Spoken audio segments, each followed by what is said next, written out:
Well friends, welcome. Screen देखकर आपको समझ में आ चुका कि आज हम पढ़ेंगे कंपनीज एक्ट 2013। थोड़ा सा चेंज है आज। जनरली हम क्या कर रहे थे, आईसीएआई का स्टडी मटेरियल को पहले word by word, line by line, point by point पढ़ते थे।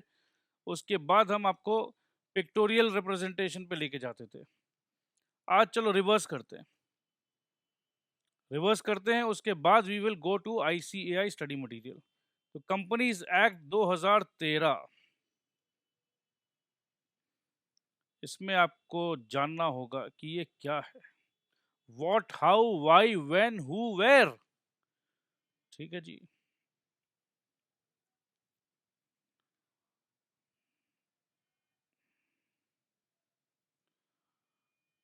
कंपनीज एक्ट 2013, फ्रेंड्स, सत्य में विजेते क्यों है ये? An act of parliament which regulates the workings of companies, stating the legal limits within which the companies may do their business. So companies act के बारे में समझते हैं। इसमें क्या राज्यसभा और लोकसभा का कुछ इंपॉर्टेंस है? राज्यसभा क्या है, लोकसभा क्या है, आपको पता है? Yes. Passed in the Lok Sabha December 18 2012। ये एक्ट बनने से पहले कंपनीज बिल होता है, कंपनीज बिल। तो लोकसभा में पास कब हुआ? दिसंबर 18 2012। राज्यसभा में पास हुआ अगस्त 8 2013। उसके बाद प्रेसिडेंट साहब का भी एसेंट मिल गया। कब मिला बताइए? स्क्रीन पर है, अगस्त 29 2013। Notified in the official gazette August 30 2013।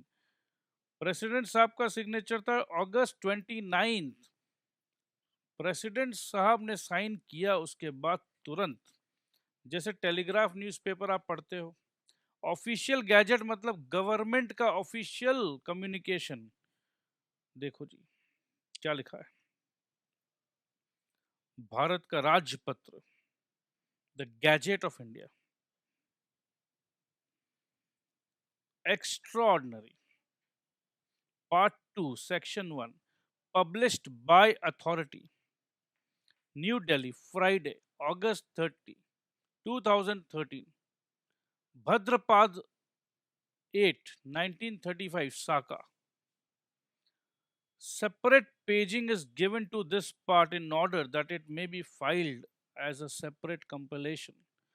Ministry of Law and Justice, Legislative Department। ये मैं आपको इसलिए दिखा रहा हूं कि देखो, देश में जब कानून बनता है, राज्यसभा लोकसभा में पास होने के बाद, प्रेसिडेंट साहब के सिग्नेचर के बाद, ऑफिशियल गैजेट जिसे हम देश का राज्यपत्र कहते हैं, उस पर किस प्रकार से ये लिखा हुआ आता है। The following act of parliament received, the following act of parliament, क्योंकि पार्लियामेंट में ये बिल जब पास हो गया तो एक्ट कहलाता है। received the assent of the president on the 29th August 2013 and is hereby published for general information. The Companies Act 2013, number 18 of 2013, 29th August 2013, an act to consolidate and amend the law relating to companies, be it enacted by Parliament in the 64th year of Republic of India as follows। जब भी आप कोई भी bare act पढ़ोगे तो ऐसा ही लिखा रहेगा, chapter 1 preliminary. This act may be called the companies act 2013। It extends to the whole of India. This section shall come into force at once,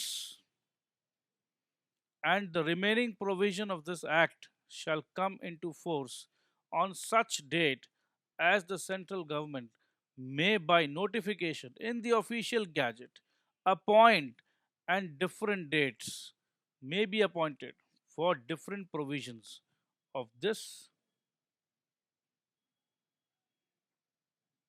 of this act होना चाहिए। ये था नोटिफिकेशन ऑफिशियल गैजेट में।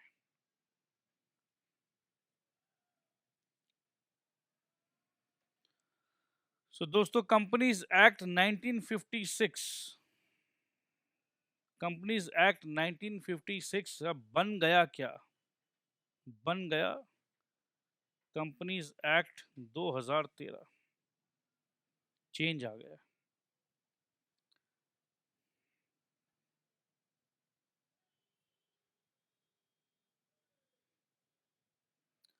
अब compare करते हैं, structural comparison. Companies act 1956 13 parts की थी, कंपनीज एक्ट 2013 29 चैप्टर्स में। 1956 658 सेक्शंस में थे। बधाई हो बच्चों, अब आपको थोड़ा सा कम पढ़ना पड़ेगा, सेक्शंस कम हो गए हैं, 470 सेक्शंस। इसका मतलब है कि बहुत कुछ जो लग रहा था कि काम का नहीं है उसे हटा दिया गया है। कंपनीज एक्ट 1956 15 शेड्यूल्स पढ़ने थे, अब यहाँ पर 7 शेड्यूल पढ़ने हैं। अब ये आपका एक जिज्ञासा होना चाहिए, क्यूरियोसिटी होना चाहिए कि what, why a new companies act. 1956 का एक्ट तो था, अब एक नया एक्ट बनाने का क्या दरकार था? Existing law was half a century old, consolidating related provisions, lesser government approvals and interference। अब देश तरक्की कर रहा है, लिबरलाइजेशन, ग्लोबलाइजेशन, प्राइवेटाइजेशन। तरक्की में जितना कम गवर्नमेंट का अप्रूवल में बहुत टाइम लग रहा था पहले, तो ठीक है अप्रूवल सिस्टम को थोड़ा सा फास्ट करो। एनहांस्ड सेल्फ रेगुलेशन, खुद से रेगुलेट करो भैया, पहले बहुत सारे रेगुलेटरी फॉर्मेलिटीज थे। Emphasis on corporate democracy, national and international economic environment, better transparency, stringent rules and regulations। अब नए कॉन्सेप्ट भी कुछ इंट्रोड्यूस हुए हैं मेरे दोस्त। 1 person company, OPC, 1 person company is a hybrid. Hybrid मतलब mix, sole proprietor and a company form of business. हमारे देश में छोटे मोटे व्यापारी बहुत होते हैं जो सोल प्रोपराइटरशिप बेसिस पे काम करते हैं, and has been provided with concessional relaxed requirement under the act। Sole proprietorship के साथ क्या प्रॉब्लम है? बेचारा का अनलिमिटेड लाइबिलिटी होता है, अकेला बंदा कंपनी फॉर्म कर नहीं सकता है, कंपनी में बहुत फॉर्मेलिटीज थी, अब रिलैक्स करेंगे, चलो फॉर्मेलिटीज कम करेंगे, बट आप आइए कंपनी बना लीजिए। सोल प्रोप्राइटरशिप नहीं, 1 person, एक इंसान, 1 person can make a company. पहले मिनिमम 2 डायरेक्टर्स का रिक्वायरमेंट था, 1 person। तो ये नया कॉन्सेप्ट है भाई, नया कॉन्सेप्ट, 1 डायरेक्टर 1 शेयर होल्डर। तो ये आप पिक्चर देखो, ये अकेला, जैसे अपने पढ़े थे सोल प्रोपराइटर, सोल प्रोपराइटर अकेले बंदे को कितना काम करना पड़ता है। तो ठीक है, अभी भी फंडा वही है, शेयर होल्डर भी खुद है, डायरेक्टर भी खुद है, बट कहीं ना कहीं थोड़ा सा रिलैक्सेशन है संविधान की तरफ से।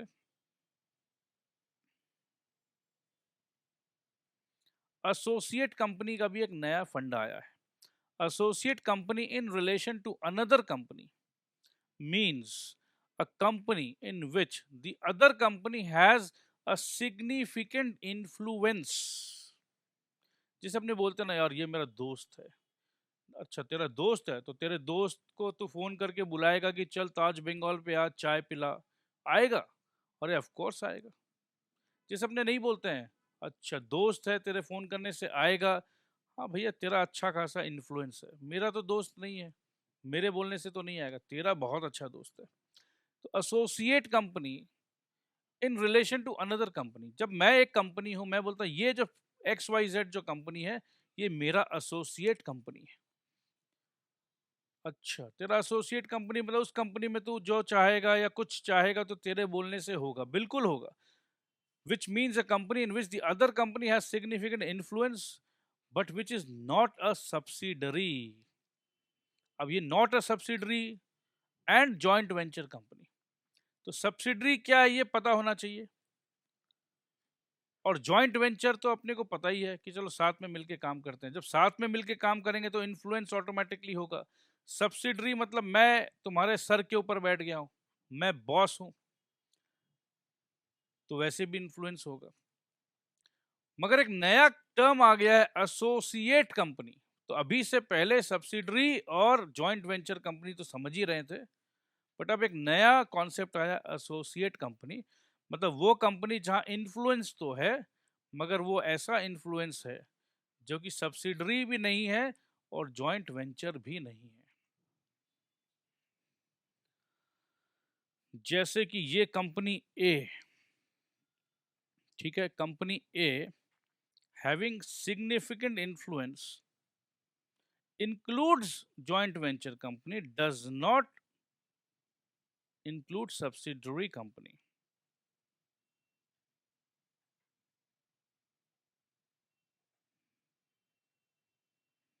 यह है company B. Significant influence means control of at least 20% of total share capital or of business decisions under an agreement। ये वर्ड अग्रीमेंट बहुत इंपॉर्टेंट है। लिखित रूप में, ठीक है, दोस्त के साथ तो कोई अग्रीमेंट नहीं होता, दोस्त को बोलते हैं अरे भाई आ जा तो आ जाता है। बट यहाँ दोस्ती की बातें नहीं चल रही है, कंपनी की बात चल रही है। कंपनी में शेयर्स होते हैं, तो शेयर जितना भी है उसका 20%। तेरा कंपनी अगर 100 करोड़ का शेयर होल्डिंग है तो 20 करोड़ के शेयर्स मेरे पास है। तो 20 करोड़ भैया एक छोटा अमाउंट तो नहीं है, 20% हो गया। एटलीस्ट 20%, मतलब मिनिमम 20%। चलो मेरे पास 21 करोड़ है तो मतलब 21% है। तो 21% या 20% अगर शेयर मैं किसी भी कंपनी का रखता हूं तो एक तरीके से वो कंपनी मेरा तो नहीं है, बट मेरा एसोसिएट कंपनी जरूर हो गया है।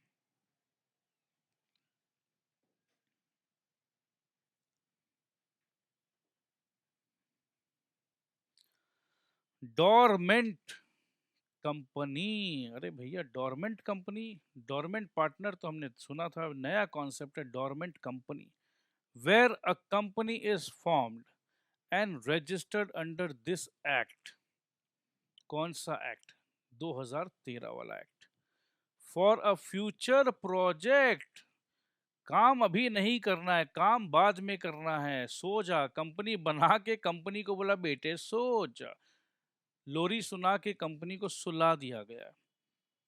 और टू होल्ड एन एसेट और इंटेलेक्चुअल प्रॉपर्टी। ये जो मेरी क्लासेस जो रिकॉर्ड हो रही है ये इंटेलेक्चुअल प्रॉपर्टी है मेरे दोस्त। And has no significant accounting transaction. तो ऐसा हो सकता है कि मैंने कंपनी फॉर्म कर ली, सारे के सारे क्लासेस जो मेरे हैं उसको मैं उस कंपनी में डाल दिया। अभी कोई सिग्निफिकेंट ट्रांजैक्शन तो हो नहीं रहा है, ना मैं कंपनी को समझ लो, ना मैं क्लासेस बेच रहा हूँ, बस अपना बना रहा हूँ शांति से। बाद में फ्यूचर में मैं इसे लॉन्च करूँगा, 2018 का अप्रैल में मैं लॉन्च करूँगा। तो फिलहाल अभी कुछ काम तो हो नहीं रहा है, तो डोरमेंट कंपनी।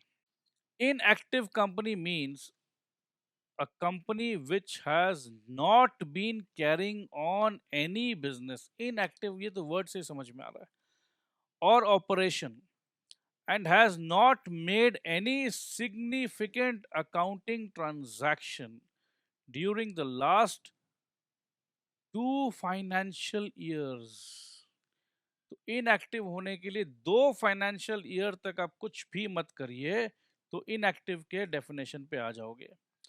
अच्छा, सिर्फ ये करने से नहीं, और भी अगर you have not filed financial statements and annual returns during the last 2 financial years। Okay, women director, नारियों का जमाना है।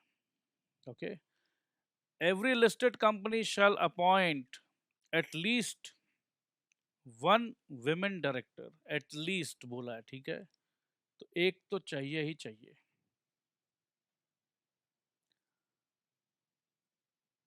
वो बोलते हैं ना कि या देवी सर्वभूते नमस्तस्ते नमस्तस्ते नमो नमो, ऐसा कुछ याद आ रहा है। सो देवियों का होना जरूरी है दोस्त। सो ये फाइनली विमेन पावर को संविधान भी समझ चुका है कि भाई विमेन को भी अब सिर्फ घर पे ऐसा मत सोचो कि चौका चूल्हा फूकने के लिए है। और वैसे भी आजकल का ज़माना बदल गया है। विमेन देश से कि यस, हम तुमसे कम नहीं हैं। ठीक है, तुम बड़े बड़े ऑफिस में कोट पैंट पहन के जाके डायरेक्टर बन के दिखा रहे हो, मुझे क्या कमज़ोर समझते हो? तो संविधान कह रहा है कि every listed company shall appoint at least one women director. Every other public company having paid up share capital of 100 crores or more, turnover of 300 crores or more, as on the last date of latest audited financial statements, shall also appoint at least one woman director. तो ये देखो, इतने सारे mails के बीच में we have one super expert female director, but why only one? इसको और रेप्लिकेट करो और बढ़ाओ। ये यू सी, यहाँ बताइए टोटल कितने विमेन डायरेक्टर्स है? कौन बताएगा इसका सही आंसर? टोटल कितने विमेन डायरेक्टर्स है? ये वैसे कितने विमेन डायरेक्टर्स है सर, हमें क्या पता। बट एक मैडम जो खड़ी होके पूरा मीटिंग को प्रिसाइड कर रही है, ये हम अज्यूम कर सकते हैं कि शायद ये मैडम तो डायरेक्टर है। और बाकी there are 1 2 3 more women sitting there, and 1 2 3 more males sitting here. They might be directors, they might not be directors.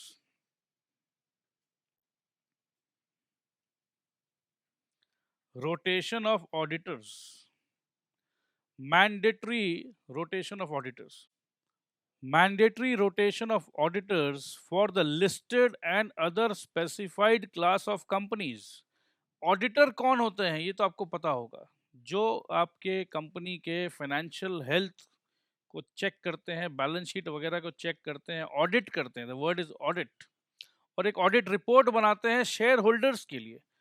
पैसा आपका लगा हुआ है तो ऑडिटर के ऊपर हमें भरोसा है कि भाई मैनेजमेंट जो है कंपनी का, जो मैनेज कर रहे हैं, क्या वो सही प्रकार से कर रहे हैं, नहीं कर रहे हैं। तो एक इंडिपेंडेंट बंदा रहता है जिसे कहते हैं ऑडिटर, जो जनरली वो चार्टर्ड अकाउंटेंट होते हैं।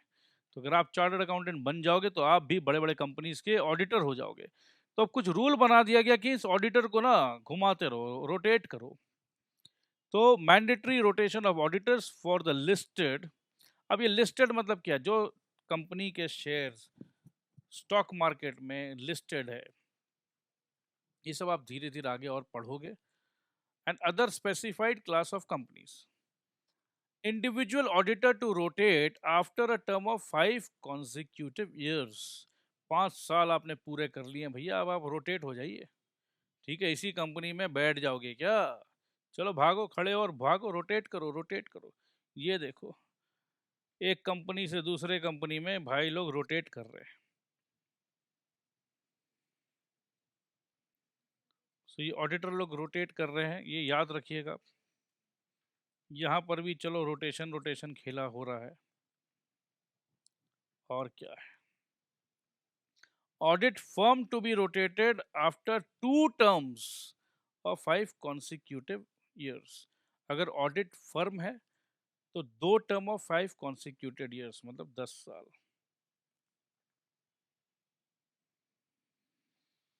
Okay. Vigil, whistle blower mechanism. Whistle blower मतलब सीटी बजाना। सीटी बजाने से क्या होगा? अरे उसकी तो सीटी बज गई भाई। सीटी बजाना। अ vigil, whistle blower mechanism provides a channel to the employees and directors to report to the management concerns about unethical behavior।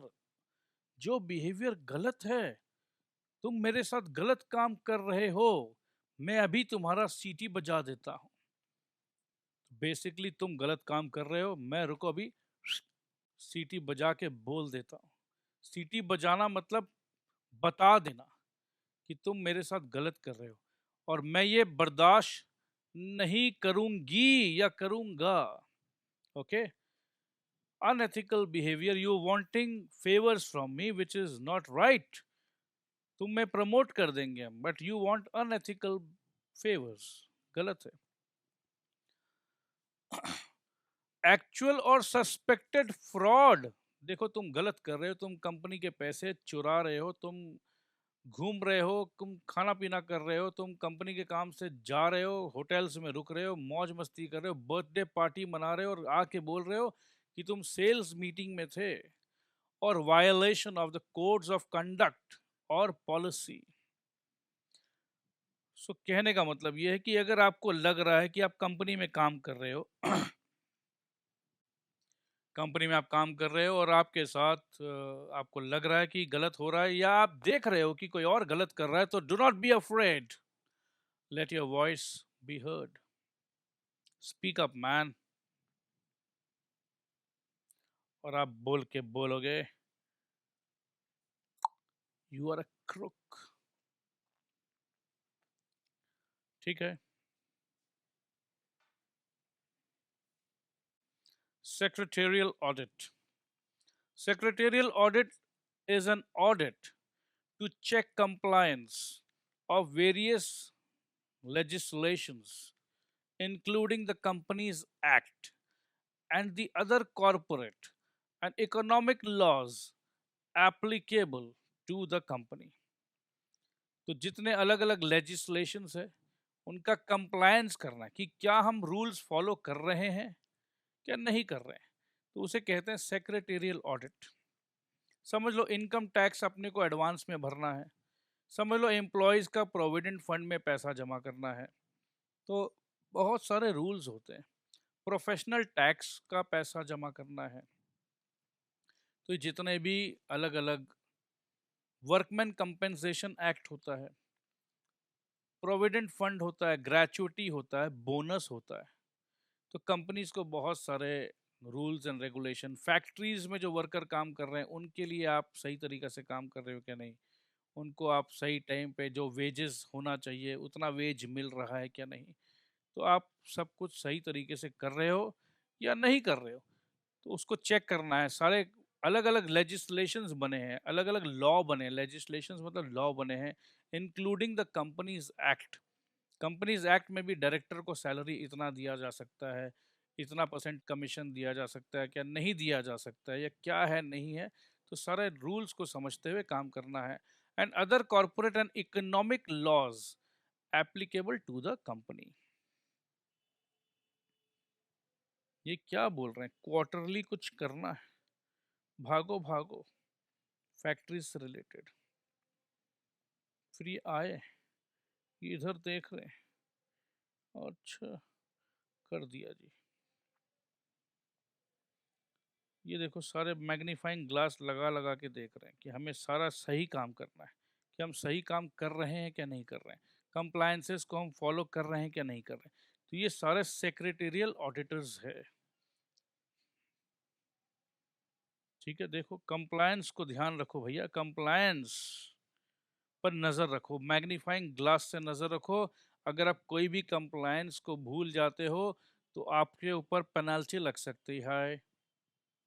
कानून बोलेगा कि ओ माय गॉड ये काम आपने नहीं किया, तो इस कंपनी का डायरेक्टर कौन है, डायरेक्टर के ऊपर जिम्मेदारी आ जाएगी। तो ये सब ध्यान रखना भैया, कंपनी चलाना इतना आसान नहीं है, क्योंकि दुनिया जहान के जितने कानून बने हैं देश में, देश के सारे कानून आपके कंपनी के ऊपर लागू हैं, क्योंकि आपके साथ काम कर रहे हैं फैक्ट्री में, आपके साथ काम कर रहे हैं ऑफिसेज में, तो सारे लॉज जो बने हैं, सारे लॉज का ध्यान रखना है, किसी के साथ इनजस्टिस, नाइंसाफी नहीं होना चाहिए, तो ध्यान से देखिए।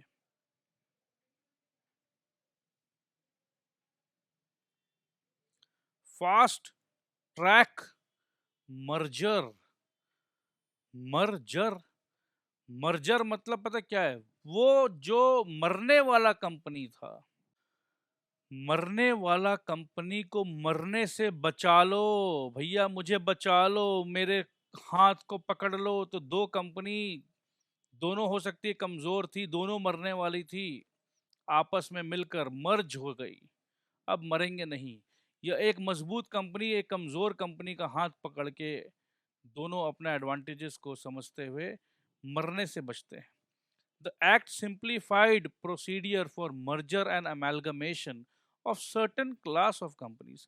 कहने का मतलब यह है कि 2013 में जो एक्ट बना है उसने ये मर्जर वाले जो रूल्स थे, जो लॉ था, उसको थोड़ा सा इजी कर दिया है।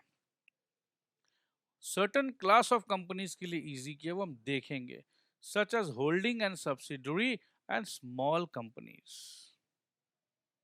देखो भैया, मर्जर हो रहे हैं, ओके। तो ये छोटे छोटे कंपनी अब बड़े हो गए हैं। आओ धक्का लगाओ, जोर लगा के धक्का लगाओ, और हम लोग दोनों एक हो जाते हैं, मर्ज हो जाते हैं। ये देखो, मर्जर के कुछ कुछ नमूने दिखा रहा हूं मैं आपको। ये देखो भैया, आओ साथ में चलते हैं, तुम्हें भी इसी रास्ते पे जाना, मुझे भी इसी रास्ते पे जाना है। ये चेन टूटा हुआ क्यों है, इसे जोड़ लेते हैं, आओ मर्ज हो जाते हैं, दोनों एक दूसरे के पास आप जा सकेंगे। ये पिक्चर्स आपको बहुत कुछ बता दे रहा है दोस्त। आइडिया एंड वोडाफोन, तो ये सब कहानी से आपको समझ में आ गया मर्जर। सो फ्रेंड्स, की मैनेजरियल पर्सन, KMP भी कहते हैं इसे, KMP, कंपनीज एक्ट 1956 में there was no provisions except in AS 18 that was related party disclosure. Companies act 2013 includes CEO और मैनेजिंग डायरेक्टर, MD और मैनेजर, मैनेजर का स्पेलिंग रॉन्ग है, यस मैं देख चुका हूँ, company secretary, whole time director, chief financial officer और such other person as may be prescribed. की managerial person, committees of board, following committees of board made mandatory for the listed and prescribed classes of companies: audit committee, stakeholder relationship committee, nomination and remuneration committee, corporate social responsibility committee। इन सब के बारे में detail में हम पढ़ेंगे। Corporate social responsibility में ये जो पृथ्वी है, अर्थ है, जो वर्ल्ड है, देख रहे हो ग्रीन कलर का है। इतना पोल्यूशन हम लोग इंडस्ट्रियल रेवोल्यूशन के बाद फैला दिए हैं कि बस पूछो मत। सो कॉरपोरेट सोशल, सोसाइटी का रिस्पॉन्सिबिलिटी जरूरी है।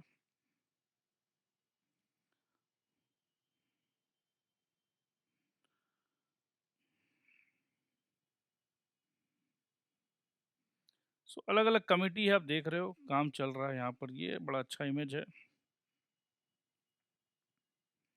So all this committee keeps on discussing their situations, different situations they need to encounter, okay।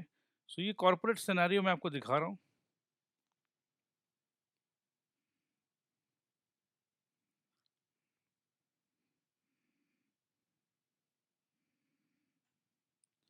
बताइए क्या कमिटी है? Audit committee, stakeholder relationship committee, जितने भी अलग अलग स्टेक होल्डर्स हैं उनके साथ का रिलेशनशिप, अगर किसी को कोई इशू है तो that problem needs to be addressed immediately. Nomination and remuneration committee, corporate social responsibility committee. Corporate social responsibility, अब ये क्या है? ये इमेज आपको क्या बता रहा है, सोच के देखिए। या चलो ये इमेज आपको क्या बता रहा है? इसमें इकोनॉमी है, इसमें सोशल है, इसमें इकोलॉजी है, और CSR और तीन मुस्टंडे, हियर दे आर। सो क्या समझ में आ रहा है दोस्त? अगर कुछ समझ में आ गया तो ठीक है, नहीं भी समझ में आए तो आइए इसे रीड करते हैं, आपको तुरंत समझ में आ जाएगा। Corporate social responsibility is defined as the voluntary activities undertaken by a company to operate in an economic, social, and an environmentally sustainable manner. ये डिस्कशन हमने दोस्त किया था।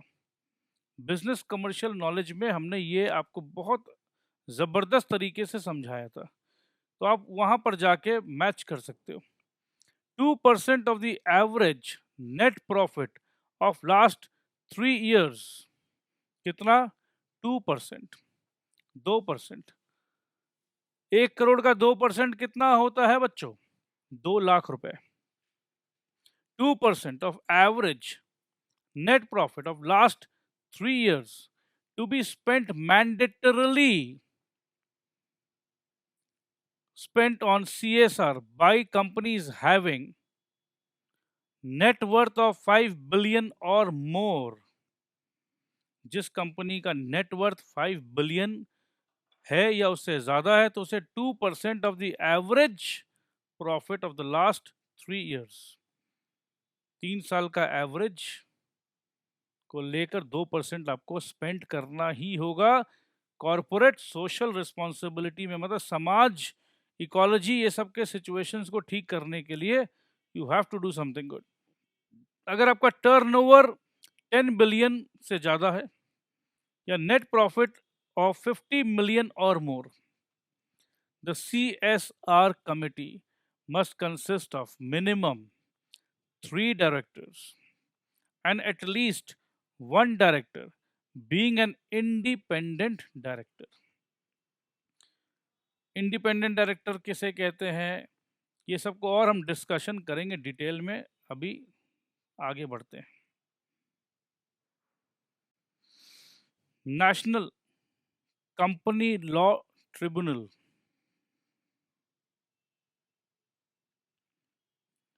2013 का जो एक्ट है replaces the high court with a tribunal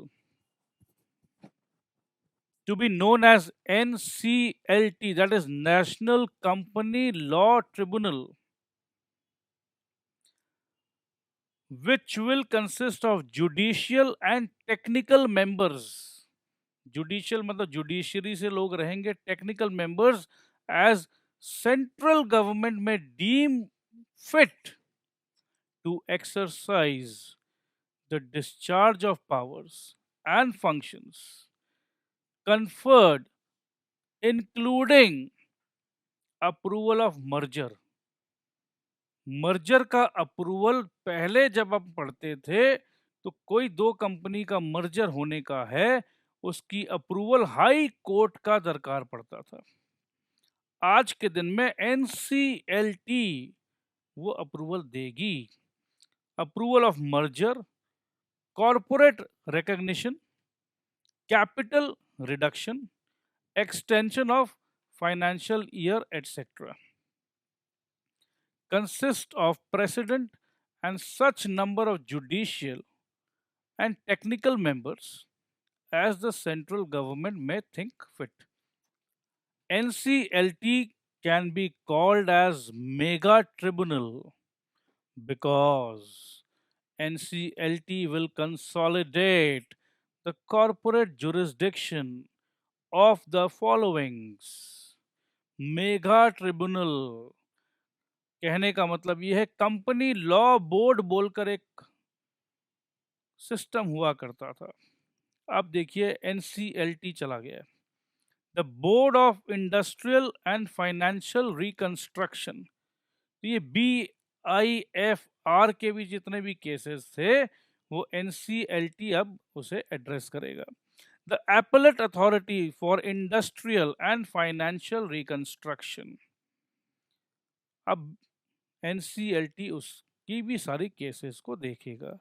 Jurisdiction and powers relating to winding up, restructuring and other provisions vested in the high courts। In short मेरे दोस्त, हाई कोर्ट का काम को थोड़ा सा लो कर दिया गया है। अरे हाई कोर्ट बेचारा इतना परेशान रहता था ये सब काम से कि हाई कोर्ट क्या क्या करे, तो हाई कोर्ट को बोल दिया गया, चलो हाई कोर्ट साहब आप चिंता मत करिए, नेशनल कंपनी लॉ ट्रिब्यूनल अब हम इंट्रोड्यूस कर रहे हैं और आपका बहुत सारा काम हल्का हो जाएगा। ये सब देख लो आप, ये company law board, appellate authority for industrial and financial reconstruction, board of industrial and financial reconstruction, ये सब पुरानी बातें हो गई है। तो नया बात क्या है? नया बात मैं आपको दिखाता हूँ। हाई कोर्ट भी पुराना बात हो गया। अरे हाई कोर्ट को हिला दिए सर आप तो, हाई कोर्ट घूम जा। अरे भैया बंद करो घूमना। ठीक है सर। तो ये हाई कोर्ट के जितने मामले थे, अब ये सब सारा मामला हैंडल करेगा हमारा दोस्त NCLT।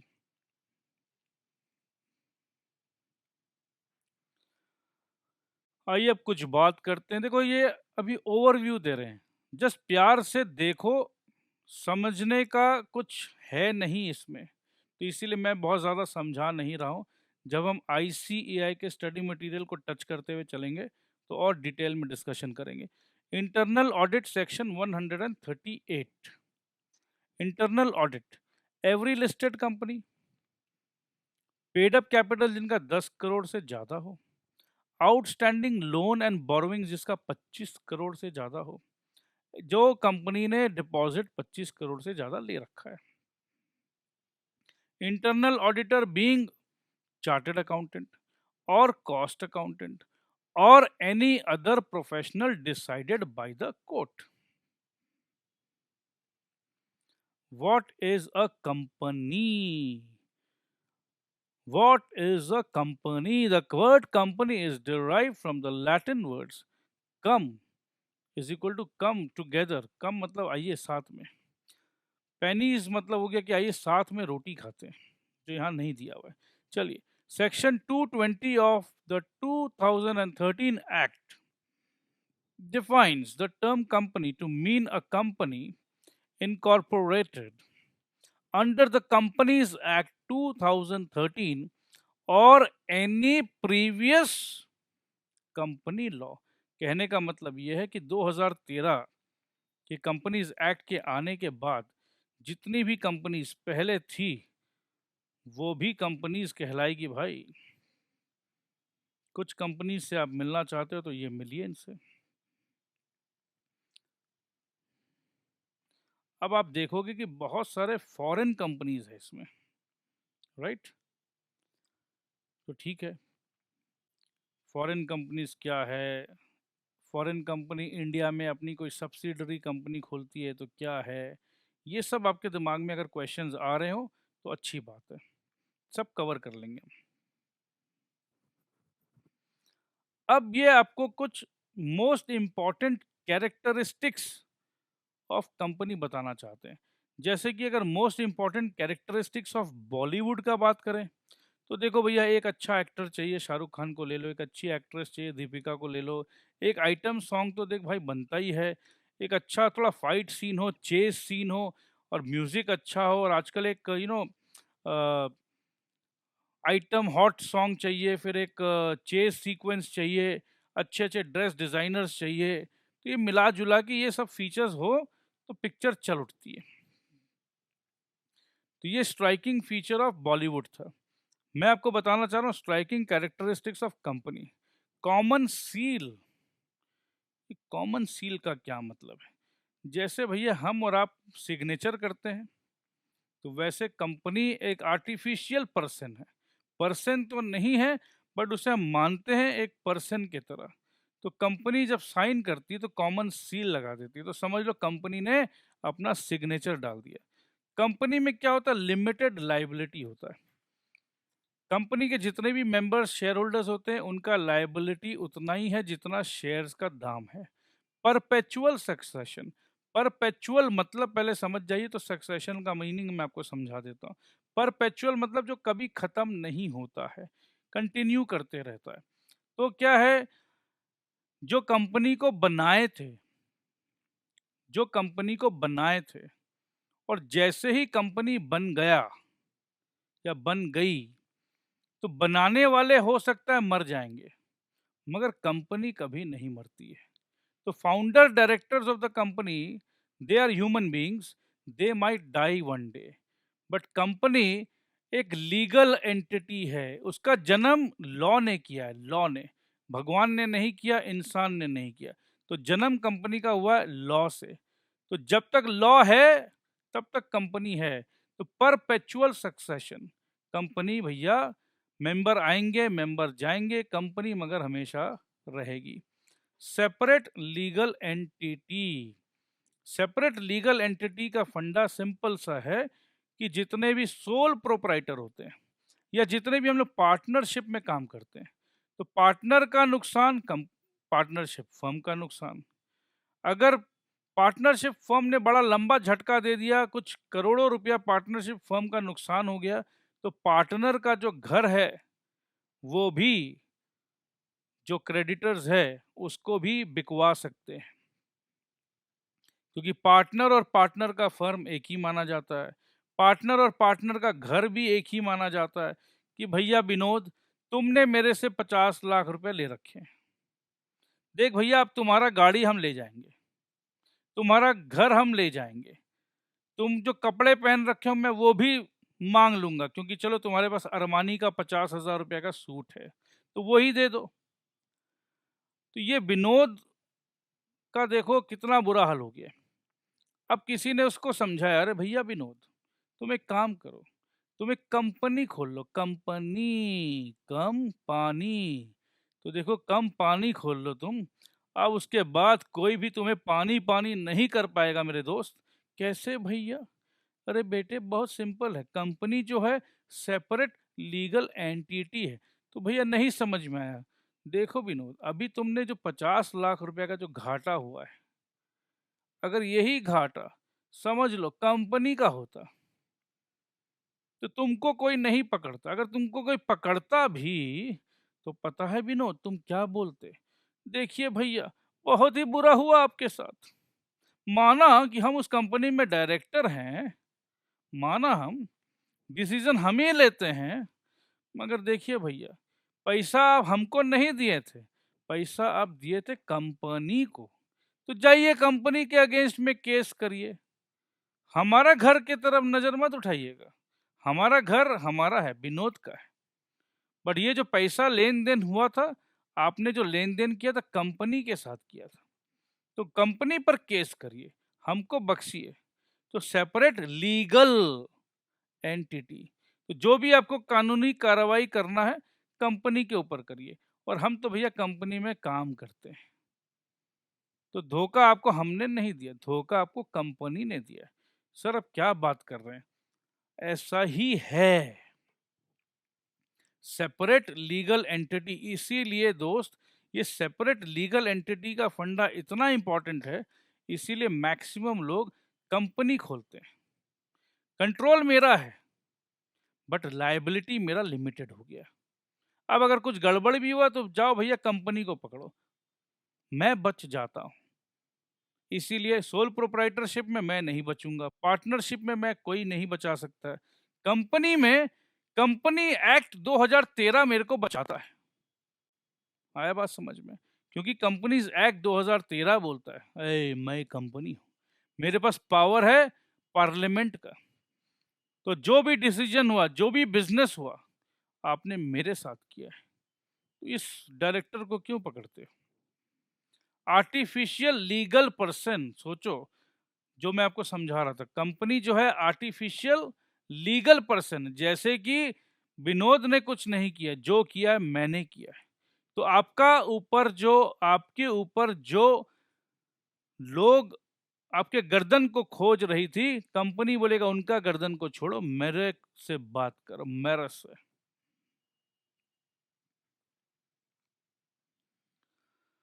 Separate legal entity, separate legal entity का मतलब क्या? Legally separate from the members.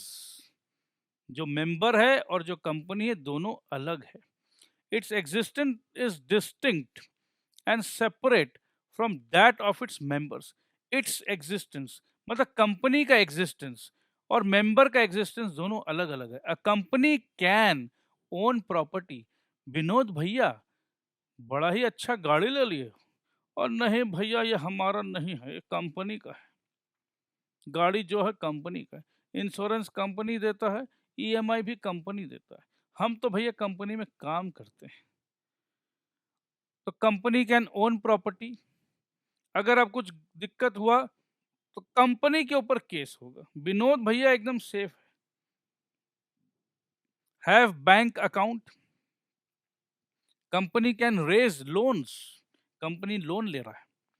Company can incur liabilities and company can also enter into contracts. A company is capable of owning, enjoying and disposing of property in its own name. Company के नाम पे. Although the capital and assets are contributed. ये बहुत important point है, ध्यान से सुनिएगा. Although the capital and assets are contributed by the shareholders. जिनके पास उस कंपनी का शेयर है, पैसा जो आया कंपनी में, हर एक शेयर होल्डर ने पैसे लगाए. तो ऐसा कई बार होता है कि करोड़ों शेयर होल्डर ने 100 रुपया लगाया. तो 1 करोड़ शेयर होल्डर ने 100 रुपया अगर लगाया तो कंपनी के पास आया 100 करोड़ रुपया. तो मालिक 1 करोड़ शेयर होल्डर्स हो गए. 1 करोड़ शेयर होल्डर्स 100 रुपया लगाए. They are all members of the company. But company के पास 100 करोड़ रुपया हो गया. तो मैंने 100 रुपया का शेयर खरीदा, मैंने 90 रुपया समझ लो पेमेंट कर दिया कंपनी को, 10 रुपया मेरा पेमेंट करना बाकी है. तो किसी बुरे वक्त में ऐसे 10-10 रुपया करके 1 करोड़ पब्लिक का 10 रुपया बाकी है, तो कंपनी को अगर घाटा हो गया 15 करोड़ रुपया का, तो मैं एक शेयर होल्डर हूं, कंपनी मुझसे 10 रुपया से ज़्यादा नहीं मांग सकती है. क्योंकि मेरा शेयर 100 रुपया का था, मैंने 100 रुपया ही लगाया था भैया इस कंपनी में. तो 100 रुपये से ज़्यादा का नुकसान हो ही नहीं सकता है. अगर नुकसान हुआ तो. अगर नुकसान नहीं हुआ तो कंपनी मुझे प्रॉफिट देगी, और कंपनी जब प्रॉफिट देती है तो उसका शब्द हम यूज करते हैं डिविडेंड. तो कंपनी भैया is capable of owning, enjoying and disposing of property in its own name. Although the capital and assets are contributed by the shareholders, the company becomes the owner. देखो share holder ने सबने पैसे लगाए, but main मालिकाना किसका हुआ? मालिकाना हुआ कंपनी का. The company becomes the owner of its capital and assets. The shareholders are not the private or joint owners of the company's property. कमाल का बात है. पैसा मैंने लगाया, मालिक तुम बन गए. और ये भी नहीं कि आओ भैया मिलकर मालिक बनते हैं. कौन सा मिलना? नहीं, मिलना जुलना कुछ नहीं है. मैं कंपनी हूँ, मेरा जन्म लॉ ने किया है. तो जो मेरा है, जो तुमने दे दिया मेरे को, ठीक है दे दिया, मगर वो मेरा हो गया है. तो ऐसा कैसा दिया है कि बस दे भी दिया और अपने खुद भी जॉइंट ओनर बन जाओगे? ना भैया ना. तो ये है सिचुएशन.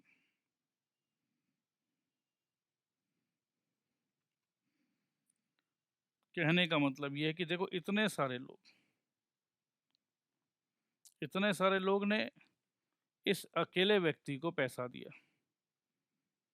तो मालिक ये बन गया. ठीक है.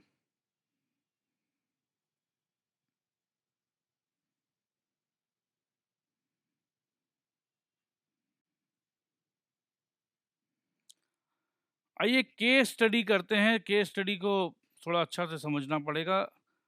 मैकाउरा versus northern assurance company limited 1925.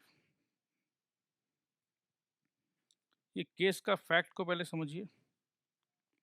मैकाउरा was the holder of a nearly all, ठीक है, except one shares of a timber company. तो मैकाउरा जो है नियरली ऑल एक्सेप्ट वन, मतलब अगर समझ लो 100 शेयर्स थे तो 99 शेयर्स मैकोरा के पास था। और ये कंपनी कैसी थी? टिम्बर कंपनी थी। He was also a major creditor of the company. Creditor भी ये खुद थे, ठीक है। अगर ये खुद क्रेडिटर थे, इसका मतलब कौन बताएगा? कंपनी का डेटर मतलब कंपनी को जिससे पैसे लेने हैं। कंपनी का क्रेडिटर मतलब कंपनी को पैसे देने हैं, ठीक है। तो कंपनी खोला किसने? कंपनी खोला मैकोरा ने। कंपनी को एग्जिस्टेंस में लाया किसने? मैकोरा ने। और कंपनी का लगभग 99.9% शेयर किसके पास? मैकोरा के पास। और कंपनी एक तरह से ये तो समझ ही गया कि कंपनी पर 100% से नहीं तो एक शेयर कमती है, कंट्रोल तो मैकोरा का है, ठीक है। ये एकदम क्लियर आपको समझ में आ गया। और इस कंपनी को समझ लीजिए 1 करोड़ रुपया मैकोरा को देना है। तो कहने का मतलब ये कि कंपनी अलग, क्योंकि कंपनी का आइडेंटिटी अलग, company is separate from the member who had form the company. Form करने वाला है मैकोरा, बट जैसे ही कंपनी फॉर्म हो गई तो मैकोरा भैया भूल जाओ। कंपनी बोलता मैं किसी को नहीं जानता, मुझे जो जन्म दिए हैं मैं तो उन्हें भी नहीं पहचानता, मैं अपने माता पिता को नहीं पहचानता। आपको इस तरीके से समझना होगा। मैं बस जब जन्म ले लिया तो बस मैं ही मैं हूं, ठीक है। तो कंपनी का जन्म हो गया और इस कंपनी को मैकोरा को समझ लो बहुत सारे पैसे देने हैं। तो दो रिलेशन हो गया। कंपनी को जन्म जिसने भी दिया हो वो एक अलग बात है, बट कंपनी को ये मालूम है कि मैं कंपनी हूं और मुझे बहुत सारे पैसे मैकोरा को देना है। अब देखिए क्या होता है। M insured the company's timber in his own name. Company का जो टिम्बर था उसका इंश्योरेंस एम ने अपने खुद के नाम पे कर लिया। The timber was lost in a fire. ये जो टिम्बर था आग में जलकर नुकसान हो गया। M claimed insurance compensation. M ने कहा कि भैया चलो इंश्योरेंस को, भैया इंश्योरेंस वाले हमको पैसा दे दो। Held the insurance company was not liable to him as no shareholder has any right to any item of property owned by the company, for he has no legal or equitable interest in them। कुछ समझ में आया दोस्तों? कहानी देखो क्या है। M को क्या लगा, एक ही तो बात है, कंपनी मैंने बनाई, कंपनी का 99.9% शेयर होल्डिंग मेरे पास है, ये कंपनी का जो टिम्बर है, कंपनी का कहने को कंपनी का टिम्बर है, अरे है तो मेरा ही माल यार, पैसे मैंने लगाए, सामान मेरा, टिम्बर मेरा। अब इंश्योरेंस वाला बंदा आया, बट देखो हो क्या रहा, जो टिम्बर जो था, टिम्बर टिम्बर का असली मालिक कौन था? लीगली मालिक कौन था? लीगली मालिक तो कंपनी था। बट ये एम से मतलब मैकोरा से एक बहुत बड़ा भूल हो गया। मैकोरा को लगा कंपनी मालिक हो या मैं मालिक हूं, एक ही तो बात है। तो जब इंश्योरेंस का बात आया तो इंश्योरेंस के समय उसको कंपनी के नाम पे इंश्योरेंस कराना चाहिए था, बट इंश्योरेंस उसने करा लिया अपने स्वयं के नाम पे। अब इंश्योरेंस कंपनी बोलती है भैया तुम कौन हो, हम तुम्हें नहीं पहचानते। माल किसका था? माल कंपनी का था। अरे कंपनी तो मेरी है। अरे भैया वो हमें नहीं आना, कंपनी का माल था। और कंपनी और तुम लॉ के नजर में अलग अलग व्यक्ति हो। अरे भाई सारे के सारे पैसे मेरे लगे हुए थे। अरे भाई ये क्या बोल रहे हो? पैसे तुमने लगाए, तुमने जैसे अगर डोनेट कर दिया, जैसे अपने किसी को दान कर देते ना, तो उसके बाद थोड़ी ना बोलता है मेरा दान किया था। तुमने पैसे लगाए, बट जैसे ही कंपनी का वजूद आया तो भैया हम तुम्हें नहीं जानते, हम कंपनी को जानते हैं। ये टिम्बर किसका था? कंपनी का था। नुकसान किसका हुआ? कंपनी का हुआ। तुम कौन हो भाई, हम तुम्हें नहीं पहचानते। क्योंकि जो भी शेयर होल्डर है कंपनी में, वो बोलेगा मैं शेयर होल्डर हूँ, मैं शेयर होल्डर हूँ। ठीक है भैया, तू शेयर होल्डर है, बट शेयर होल्डर होने का ये मतलब नहीं कि कंपनी के प्रॉपर्टी पे तेरा मालिकाना हो गया। शेयर होल्डर है तो अपनी औकात में रहे, शेयर होल्डर बन के रहे। तो ये है कहानी दोस्तों। तो ये टिम्बर बेचारा का जो जला, उसे एक भी पैसा नहीं मिला। तो कहीं ना कहीं आपको समझ में आ चुका है। आज के लिए इतना ही। वापस से इसको हम आगे नेक्स्ट क्लास में बढ़ाएंगे। Take care, bye bye. और कमेंट बॉक्स पे अगर आपको अच्छा लगा तो ज़रूर लिखिएगा। Thank you.